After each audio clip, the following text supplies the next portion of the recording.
Hey everyone, Kunic here. Oh, I live! 3 dimensions are my domain. And you might be asking yourself, why? How? And those are both very important questions. But what you really need to concern yourself with is the link in the description to my Twitch channel for tonight, and tonight only. I will be streaming at 7 p.m. Eastern to celebrate the best holiday every year, Halloween. So be ready to play some Among Us, or Left 4 Dead, or a plethora of other games. And make sure to follow me on Twitch so you know when I go live. And with that said, I'll return you back to your regular programming. Hey everyone, Kunic here, back with another RPG horror story for you today. In this story, we have a Call of Cthulhu one-shot that ended so disastrously that none of the players have wanted to play Call of Cthulhu ever since. With that all said, let's roll for initiative and begin the story. The prologue. On Halloween night 2 years ago, I thought it'd be a cool idea to have a large group of friends come over to do a Call of Cthulhu one-shot. Horror themes and all that. So to introduce all the new players to the game, I thought I'd run the Haunted House. I've never run it with my veterans, so they'd be blind to it. The group picked the 1980s as the timeline, and they rolled up characters. Let me spool up the cast. GM, me the perpetual GM, and loves it. Krabs, a that guy in all other games, but this was the first time ever where he was perfectly normal and even regularly contributed in positive ways. All the more reason I'm mad about what happened. Played a 40-year-old man who ran a 50s diner, heavily motivated by money. Bob played a naive man in his 20s who works as a cook in Krabs' diner. Jesus, not really big in this story, but he was there, played a homeless man who looks like Jesus, and lived in a van near the haunted house. Stoner, not really a big player either, as he was pretty duck and stoned in real life too, but was inoffensive and usually just acted as second fiddle to whoever he was with. Played a token teenager that was just really interested in ghosts. UPS Guy, the problem player, literally wrote UPS Guy as his character name. His only backstory was that he was the guy who works at UPS, as well as spending all his starting funds on boxes. Spoiler alert, I'm going to try to avoid spoilers for the haunted house, but one of the events in the story is linked with one of the module's pretty big surprises, so I can't really avoid that.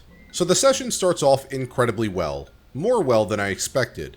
The party met at the house, all interested in either the paranormal or the reward money, and the chemistry between the group is pretty amazing. After conversing with the house numbers, haggling a slight increase to the reward money, the group got the house key and entered, and we are confronted with the first red flag. They enter the living room, full of crosses, and before anyone can react, UPS Guy announces that he assembles a box and puts all the crosses in it. He looks to us for a reaction, and at this point we're just kind of waiting to see where he's going with this. Our reactions seem to disappoint him. He then makes it a point of lighting the fireplace and making a big show of burning the crosses. He looks for a reaction again, and is disappointed again. While none of us are really believers, none of us are militantly atheist to applaud the action. The investigation full commences with the group breaking up into groups of Krabs and Bob, Jesus and the Stoner, with UPS Guy on his own. I'm loving it so far, as running the hectic investigation along with the atmosphere is making most of the group more and more tense, except for UPS Guy. You see, listeners, every time it came to UPS's turn in the investigation, he only did one thing: run to the already investigated room, assemble a box, package a random item, scan the room for reactions, and then pout. I do feel a bit sorry for this, but eventually I got to the point where I'd just barely summarize his turn as fast as possible to get back to the investigation, as this was the only thing he ever did. The bloody bedroom scene was where it just completely fell apart. Bob and Krabs take a bit too long on their turn due to, well, getting launched out of the window. So when the danger passes, I go to UPS and ask him what he wants to do. "Oh, I threw my sheet out." "Why?" "You keep skipping my turn, and no one's laughing at my jokes. I guess you guys just don't want me to play."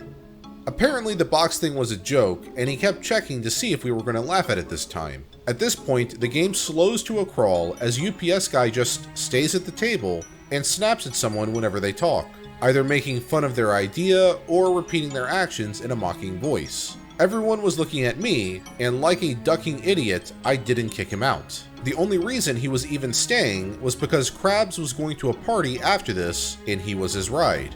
Now I should mention at this point that Krabs isn't really paying attention to his actions, as he's really absorbed in the game, and I should mention my music policy at this point. Usually during my games, I make a playlist and let all the players choose their own music to play, until something important happens, and I seize control to play something more thematically appropriate. Well, Krabs had a thing where he'd passively make fun of each new song that comes on. No one really minded, but then it reached UPS's song, to which he made fun of the vocalist's voice. UPS actually started laughing at this, and we all began laughing along, thinking that Krabs just saved the session by disarming this tense moment. Then, suddenly, UPS's face goes straight as he tells Krabs, "I could just punch you in the ducking face." He shoots up, rips off his shirt, and starts threatening all of us, mainly Krabs, that he's gonna beat the crap out of all of us, and at this point, Krab has to herd him out of the house and drive him to the Halloween party to appease him, as we end the session early. No one was in the mood to play after that. To this day, I'm still extremely salty over this. Literally, I had 3 players who can get very problematic at the table, and they were all perfect this game. And now I can't even recommend Call of Cthulhu without someone cringing and giving me a quick, "I don't really like that game," end post. Normally I would try to find faults in both the DM and the player in question and provide an unbiased opinion of both sides, but in this case I really don't see anything the DM could have done differently other than try to kick him out of the table earlier. But considering how easily he snapped later on in the game, he probably would have just snapped right then and there. And it's honestly a big shame that almost none of the players want to play Call of Cthulhu anymore because the setting is amazing. It's a really fun game, and to have it ruined over one really bad session is just a shame. I do hope that UPS guy realized his mistakes and learned from them later on, but if you try to make a joke and it doesn't land the first time, don't take offense to it. Comedians go through thousands of jokes before they find 1 or 2 that really sink in with an audience. And double to this, if it didn't work the first time, don't try to do it a dozen other times thinking the reaction's going to be any different, because it won't. And it's just going to make you more and more mad when it doesn't land. Yeah, that's just my 2 cents on this. Anyhow, that's all for this post. Don't forget, tonight at 7 p.m. I am doing a live stream over on twitch.tv. Link is in the description. And also in the description is our Discord link, so feel free to check that out too if you like using Discord. Now, as always, the source of the video is in the description below. And if you liked the video and you want to see more videos just like this, be sure to hit that subscribe button and bell notification icon to be notified of my future videos. While you wait for those future videos, here are a few related videos that you can watch in the meantime.